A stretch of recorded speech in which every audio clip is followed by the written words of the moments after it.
Just today, I was communicating with my friends in a group message. I have been best friends with these girlfriends from high school, so that was a really long time ago.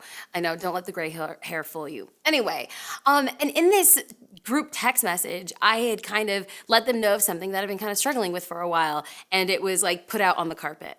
The problem is that I feel like I've been talking about this same thing forever. Have you ever had a moment where you look back and you're like, I'm still talking about this exact same thing that's been a roadblock, that's been a stumbling block, that's been a stronghold in my life? Like, I've been dealing with this issue since I was a kid, and as a teenager, as a young adult. And I'm still facing this now.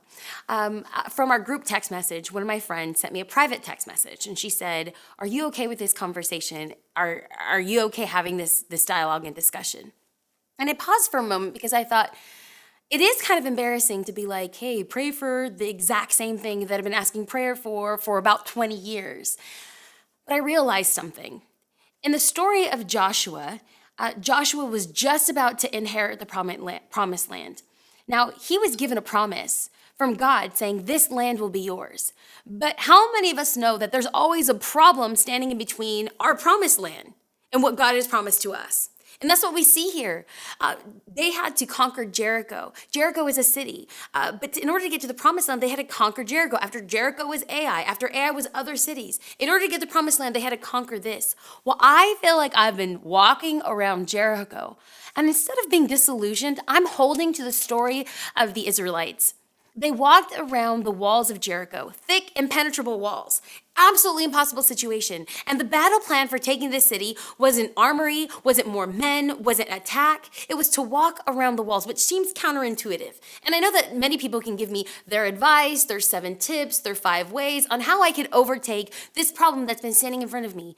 But I'm choosing to believe that I know I'm walking according to God's will. And I firmly believe that I'm not going to give up. I'm going to continue to walk around my proverbial Jericho until the walls fall down. Why?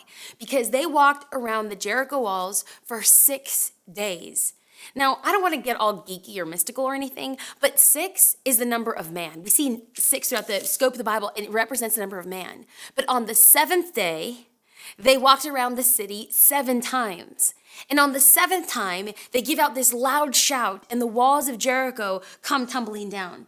Verse 20 of Joshua chapter 6 said, when the trumpet sounded, the army shouted, and at the shout of the trumpet, when the men gave a loud shout, the wall collapsed, so everyone charged straight in.